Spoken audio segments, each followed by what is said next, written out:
normal year, the tax filing deadline would be April 15th, but due to the pandemic and the February winter storms, Texans are getting a break. Thanks for joining us on your Tuesday morning. I'm Lindsay Lippman. And I'm Joey Horta. Glad you're with us here today. Just because, though, that the deadline is being extended doesn't mean you should wait to file. KRHD News reporter Rebecca Fiedler spoke with a local bookkeeper for some summer filing advice. At Bottom Line Bookkeeping in Bryan, owner and IRS enrolled agent Jonathan Jones is busy helping both companies and individuals file their taxes for the year 2020. Jones says he's noticed that this 2-month extension for filing appears to have taken a lot of pressure off clients. That doesn't stop the procrastinators, though.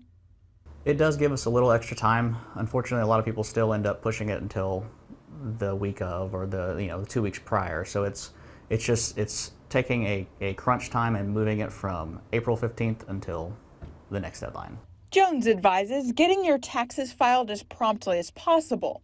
Though companies like his are busy this time of year, he says customers need not hesitate to reach out for help.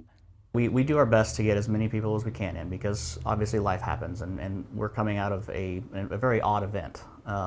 So we're going to do our best to get everybody in, but yes, if they wait until a day before or a week before, there's a possibility that we may not be able to get them in.